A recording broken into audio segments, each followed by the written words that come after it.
नमस्कार दोस्तों, मेरा नाम अभय कुमार है। जुड़ चुके मेरे साथ मेरे YouTube चैनल जिसका नाम है अभय क्लासेस। आज हम बात करेंगे काफ़ी इंपॉर्टेंट टॉपिक के बारे में। ये एग्ज़ाम के पॉइंट ऑफ व्यू से काफ़ी इंपॉर्टेंट है। 3 नंबर से 6 नंबर तक के क्वेश्चन में पूछा जाता है। 11th क्लास का लेसन है। 11th क्लास की जो दूसरा लेसन है वहाँ से ये टॉपिक हमेशा पूछा जाता है। आप ये कह सकते हो कि एग्जामिनर का काफ़ी इंपॉर्टेंट टॉपिक है। और अगर देखा जाए तो मैं वही क्या कहते हैं सीरीज़ ला रहा हूँ अपने वीडियो के अंदर, यूट्यूब वीडियो के अंदर, जो हमेशा क्वेश्चंस पूछे जाते हैं। चाहे वो प्रीवियस ईयर क्वेश्चंस पेपर हैं उसमें आप उठा लोगे तो ऐसे क्वेश्चंस की भरमार आपको दिखेगी। हर साल ये लगातार पूछे जाते हैं। ये मिड टर्म एग्ज़ाम में भी पूछे जाएंगे। तो आपसे एग्जामिनर ये उम्मीद करता है कि इस टॉपिक के बारे में आपको, यानी स्टूडेंट्स को, 11th क्लास के जो विद्यार्थी हैं उनको तो ये एक बुनियादी समझ होनी ही चाहिए। तो शुरू करते हैं। आज की इस वीडियो में समझेंगे कि संवैधानिक उपचारों का अधिकार क्या है, संविधान का हृदय आत्मा कहा जाता है। इसे डॉक्टर B.R. अम्बेडकर साहब ने संविधान की आत्मा कहकर पुकारा था आर्टिकल 32 को, यानी संवैधानिक उपचारों का अधिकार। जैसे आपके सामने दिख रहा होगा, ये हेडिंग जो है काफ़ी इम्पोर्टेंट है। तो डॉक्टर B.R. अम्बेडकर साहब ने किस को संविधान के उपचार का अधिकार माना था? आर्टिकल 32। पिछली वीडियो के अंदर आपने देखा ही होगा कि मैंने इसके बारे में थोड़े से जानकारी दी थी। आज हम इसके बारे में थोड़ा समझने की कोशिश करेंगे। ये एक ऐसा टॉपिक है जो आपके 12th क्लास में, 11th क्लास में तो पूछा ही जाएगा। 12th क्लास में साथ साथ जब हम कंपटीशन देते हैं, जॉब्स के जो कॉम्पिटिशन्स होते हैं, उसमें भी ये क्वेश्चंस रिपीटेबल होते हैं। ये हमेशा ऐसा क्वेश्चन होता है कि ये समझ बच्चा लेकर चले आगे कि भाई भारतीय संविधान ने व्यक्ति को क्या क्या अधिकार दिए गए हैं, और काफ़ी इम्पोर्टेंट अधिकार हैं मौलिक अधिकारों में। तो समझते हैं। संविधान का उपचार का अधिकार, संविधान का हृदय आत्मा कहा जाता है। Doctor B.R. अम्बेडकर साहब ने इसको संविधान की आत्मा कहकर पुकारा था। जैसे यहाँ पे बोल रहा है कि अनुच्छेद 32 के अंतर्गत अगर किसी नागरिक को मौलिक अधिकार छीना जाता है तो वह सीधे सुप्रीम कोर्ट, कहाँ पर बच्चे? सुप्रीम कोर्ट, हाई कोर्ट जा सकता है। यह अधिकार बाकी अधिकारों को वास्तविक और लागू करने योग्य बनाता है। यानी मौलिक अधिकार को लागू करवाने के लिए कौन सा आर्टिकल जिम्मेदार है? आर्टिकल 32। आप इसे इस तरह से समझ सकते हो, ठीक है बच्चे, कि भाई जो मौलिक अधिकार है उसकी सुरक्षा की गारंटी भी तो होनी चाहिए। चीज़ें लिखी तो बहुत कुछ गई हैं, अधिकारों के बारे में बहुत कुछ बताया गया है कि भाई स्वतंत्रता का अधिकार है, समानता का अधिकार है, धार्मिक स्वतंत्रता का अधिकार है, सांस्कृतिक और शिक्षा का अधिकार है ना, और भी बहुत सारे अधिकार हैं। परंतु इन अधिकारों की कोई सुरक्षा की गारंटी है क्या? हम कह सकते हैं कि जो मौलिक अधिकार हैं इसको लागू भी करवाया जा सकता है? तो जवाब होगा बिल्कुल हाँ। तो कैसे हम कह सकते हैं इसको ये कि लागू करवाया जा सकता है? तो आप इसे इस तरह से समझो कि जो आर्टिकल 32 है बच्चे, क्या बच्चे? आर्टिकल 32 है, इसे एक तरह से लागू करवाने के लिए संविधान की तरह से आप इसे समझ सकते हो, बुलेट प्रूफ की तरह काम करता है कि अगर कोई किसी व्यक्ति का अधिकार छीनता है, चाहे सरकार हो, संसद हो, समूह हो, संगठन हो, तो आर्टिकल 32 एक्टिवेट हो जाएगा और सुप्रीम कोर्ट के पास पावर, सुप्रीम कोर्ट तक पावर, क्या कहते हैं, वो व्यक्ति जा सकता है जिसके मौलिक अधिकार छीने जा रहे हैं। तो आप इसे इस तरह से समझ सकते हो। समझ में आया? उसी प्रकार आप ये देखोगे, मैंने बताया आर्टिकल 32, तो एक होता है अनुच्छेद 226। ये हाई कोर्ट के लिए है बच्चे। किसके लिए है? हाई कोर्ट के लिए। ये राज्य में, यानी जो स्टेट है वहाँ पे लागू किया जाता है। राज्य के अंदर 226 से, ध्यान रखना, राज्य में ये एक तरह से लागू करवाया जा सकता है। और आर्टिकल 32 के तहत सुप्रीम कोर्ट जाया जा सकता है। आर्टिकल 226 के तहत कहाँ जाया जा सकता है? हाई कोर्ट जाया जा सकता है। आपको मैं बता देता हूँ कि भारतीय संविधान के अंदर बताया गया है कि किस प्रकार से एक पिरामिड है, किसका? कोर्ट का। सबसे ऊपर है सुप्रीम कोर्ट, बीच में आप देखोगे हाई कोर्ट, नीचे डिस्ट्रिक्ट कोर्ट, और भी नीचे कोर्ट दिखते जाएंगे। परंतु अगर आपको देखा जाए तो न्यायालय की जो संरचना है, सबसे ऊपर कौन है? सुप्रीम कोर्ट, उसके बाद है हाई कोर्ट। तो सुप्रीम कोर्ट में आप सीधा जा सकते हो अगर मौलिक अधिकार छीने जा सकते हैं तो आर्टिकल 32 के तहत। अगर हाई कोर्ट में जाना है, अगर आप राज्य में रहते हो, स्टेट में रहते हो, और आपके अधिकार छीने जा रहे हैं, तो ऐसे में आर्टिकल 226 एक्टिवेट हो जाएगा। एक तरह से आप कह सकते हो ये संविधान की बुलेट प्रूफ है, जो व्यक्ति को देता है व्यक्ति इसको इस्तेमाल करता है अपने हक को, अब जो उनके अधिकार छीने जाते हैं उसको न्याय दिलाने के लिए इस्तेमाल करता है। तो इस तरह से आप चीज़ों को समझ सकते हो। तो यहाँ तक समझ में आया। परंतु हमारा सबसे ज़्यादा फोकस होगा आर्टिकल 32 पे। किस पे बच्चे? आर्टिकल 32 पे। आर्टिकल 32 के अनुसार सुप्रीम कोर्ट नागरिकों को मौलिक अधिकार की रक्षा करेगा, जबकि आर्टिकल 226 अनुसार हाई कोर्ट को भी यह शक्ति दी गई है, जैसे मैंने अभी बताया है। 5 प्रकार की रिट होती हैं, ये ध्यान रखना है। भारत ये क्वेश्चंस में हमेशा पूछा जाता है, रिट के बारे में पूछा जाता है, भाई कितने लेख हैं, कितने रिट हैं जिसे हमें हमारे को आम नागरिकों को अधिकार दिए जाते हैं, या क्या कहते हैं, आपके अधिकारों को सुरक्षित बनाया जाता है किन रिट के द्वारा। तो ये कुछ 5 रिट हैं जिनके जो आपकी क्या कहते हैं, ये जो स्लाइड है आपकी आंखों के सामने है, एक एक करके पढ़ते हैं और समझने की कोशिश करते हैं। पहला है बंदी प्रत्यक्षीकरण, जिसे हैबियस कॉर्पस कहा जाता है। ठीक है, इसके अंदर बोल रहा है कि अगर किसी को बिना कारण कैद किया गया हो तो अदालत कहेगी उसे तुरंत पेश करो। अदालत क्या कहेगी भाई, उस व्यक्ति को उसे अदालत में तुरंत पेश करो, क्योंकि ऐसे में व्यक्ति के मौलिक अधिकार छीने जा सकते हैं। तो अगर किसी व्यक्ति को गिरफ्तार कर लिया जाता है तो उसको 24 घंटे के अंदर, कितने घंटे के अंदर बेटा? 24 घंटे के अंदर अदालत में पेश करना होगा। अगर किसी छात्र को पुलिस बिना सबूत जेल में डाल दे तो अदालत उसे छुड़ा सकती है। तो ये है बंदी प्रत्यक्षीकरण, यानी 24 घंटे के अंदर अदालत के सामने पेश होने का अधिकार है। तो ऐसे में हमें समझ में आएगा कि मौलिक अधिकार, भाई जाहिर सी बात है, पुलिस का मतलब होता है डंडा, पुलिस का मतलब होती है आपकी पुलिस का मतलब होता है पिटाई, एक तरह से टॉर्चर। अगर किसी व्यक्ति को वो क्या कहते हैं पकड़ लेती है शक के बिना पर, या उसे ऐसे ही पकड़ लेती है, तो ऐसे में उस व्यक्ति के साथ उसके जीवन का खतरा हो जाएगा। पुलिस उसे रिमांड में लेगी, उसके जीवन का अधिकार छीन सकती है। तो ऐसे में भारतीय संविधान ने व्यक्ति को मौलिक अधिकार दिया है। कौन सा मौलिक अधिकार दिया है? बंदी प्रत्यक्षीकरण का। ठीक है, इसे रिट में शामिल किया गया है।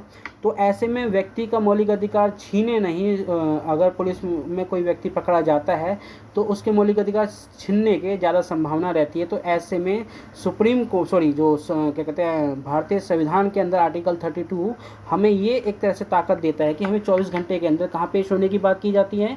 हमें सुप्रीम कोर्ट में या कोर्ट में पेश होने की बात की जाती है। मैंडमस यानी परमादेश लेख, ये क्या है? इसका मतलब है अदालत किसी भी सरकारी अधिकारी को आदेश देती है कि वह अपना काम सही ढंग से करे।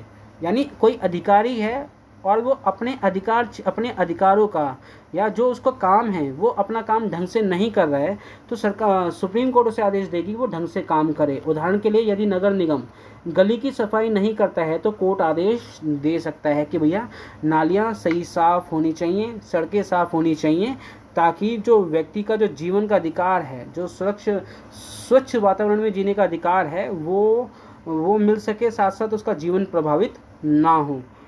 अब तीसरा है प्रोहिबिशन यानी प्रतिषेध लेख। ये क्या है कि अदालत किसी निचली अदालत या ट्रिब्यूनल को रोक सकती है कि वह अपनी सीमा से बाहर जाकर फैसला ना दे। जैसे अभी मैंने बताया कि कोर्ट का ना इस तरह से, न्यायपालिका की इस तरह से संरचना है।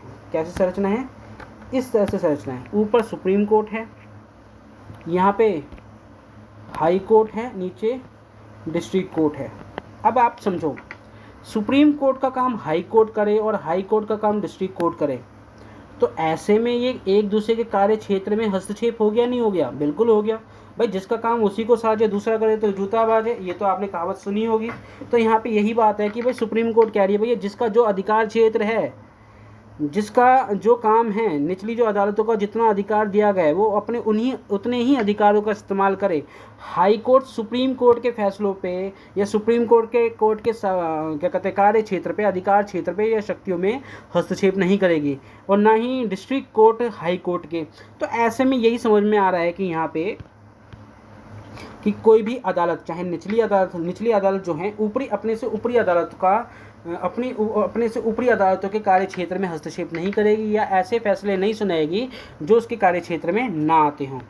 ठीक है, यहाँ पे अगर हम चौथा पॉइंट की अगर हम बात करते हैं तो चौथा पॉइंट है आपके सामने, को वारंटो यानी अधिकार परीक्षा लेख। क्या बच्चे? अधिकार परीक्षा लेख। ये यहाँ ऐसे, ठीक। ये क्या है कि पूछा जाता है कि तुम किस अधिकार से इस पद पर बैठे हो। उदाहरण, अगर कोई व्यक्ति बिना योग्यता के सरकारी पद ले ले तो कोर्ट उसे हटा सकती है।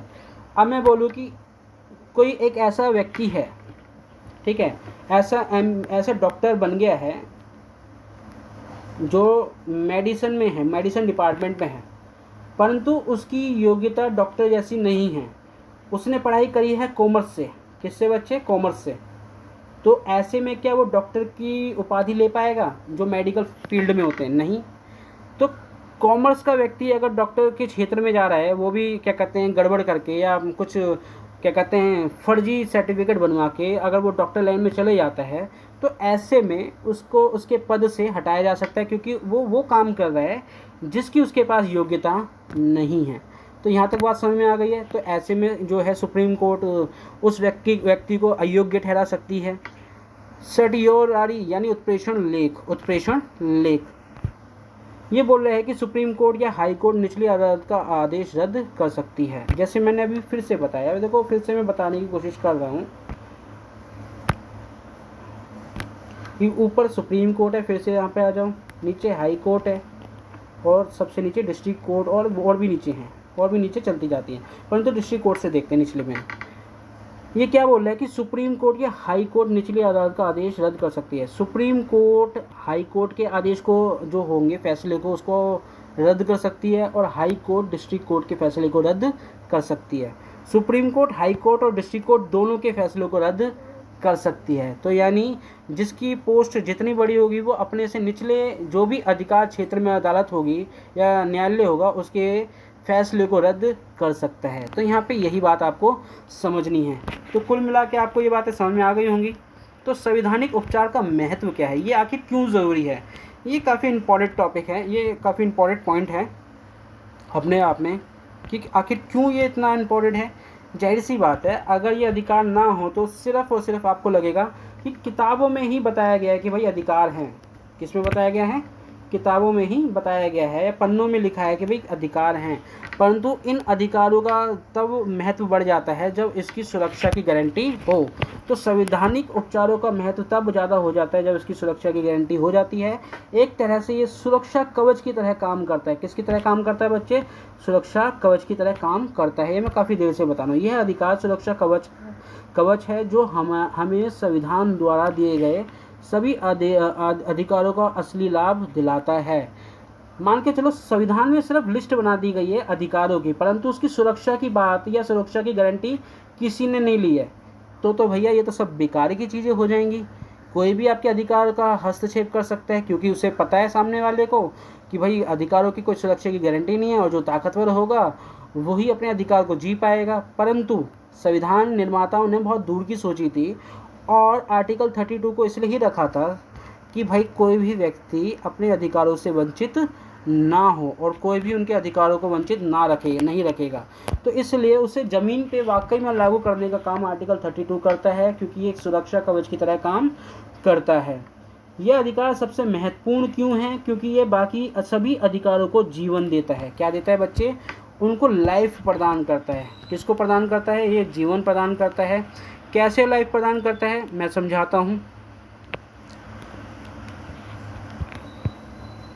सभी बाकी अधिकारों को जीवन देता है। अगर आपके पास शिक्षा का अधिकार है, लेकिन कोई स्कूल आपको प्रवेश नहीं देता है, आपको कह दे कि आप निचली कास्ट से हो, आपका अलग धर्म है, अलग भाषा है, ऐसे में आपको वंचित रखा जाएगा शिक्षा पाने से। तो कोर्ट ने क्या कहता है, आर्टिकल 32 क्या बोलता है कि आपको किसी भी जाति से हो, किसी भी धर्म से हो, किसी भी भाषा से हो, आपको शिक्षा पाने का अधिकार है। आपको स्कूल से शिक्षा पाने का अधिकार है। आप स्कूल में एडमिशन करवा सकते हो। ये कोई नहीं मायने रखता है कि आपकी स्थिति क्या है।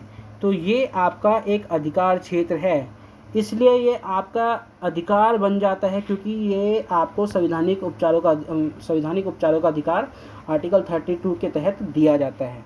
तो इसलिए ये काफ़ी महत्वपूर्ण है। लेकिन कोई स्कूल आपको प्रवेश नहीं देता और आपके पास न्याय मांगने का अधिकार ही नहीं है, तो शिक्षा का अधिकार व्यर्थ हो जाएगा। अब व्यर्थ नहीं है। क्यों नहीं है? क्योंकि संवैधानिक उपचारों का अधिकार है, इसलिए इसका ज़्यादा महत्व बन जाता है। संविधान वह आधार है जिस पर सभ्य समाज की इमारत खड़ी होती है। सभ्य समाज यानी एक ऐसा समाज जहाँ पे सभ्यता यानी सभ्य लोग रहते हैं, जहाँ पे एक बुनियादी नियमों में रह के लोग जो हैं सभ्यता को मानते हैं, कानून को मानते हैं। और ये ना सिर्फ हमारे अधिकार की रक्षा करता है, बाकी हमें यह भी सिखाता है कि कैसे एक अच्छा नागरिक बने। तो ये कुल मिलाकर आपको समझना चाहिए कि संवैधानिक उपचारों का महत्व काफ़ी ज़्यादा है। तो यहाँ आज के लिए इतना ही है दोस्तों, ये काफ़ी इम्पोर्टेंट टॉपिक था। आपको अगर ये वीडियो बिल्कुल ज़रा भी समझ में आई हो, अगर आपको लगता है कि मेरा योगदान है आपके नॉलेज को बढ़ाने में, ज्ञान को बढ़ाने में, तो प्लीज़ इस चैनल को सब्सक्राइब कीजिए, अपने दोस्तों तक ये वीडियो शेयर कीजिए। ज़्यादा से ज़्यादा अपने दोस्तों तक शेयर करोगे तो उनको भी पता चलेगा कि हाँ भाई, एक टीचर ऐसा भी है जो थोड़ा ठीक ठाक पढ़ा लेता है, अच्छे से पढ़ा लेता है। तो आज के लिए इतना ही है दोस्तों।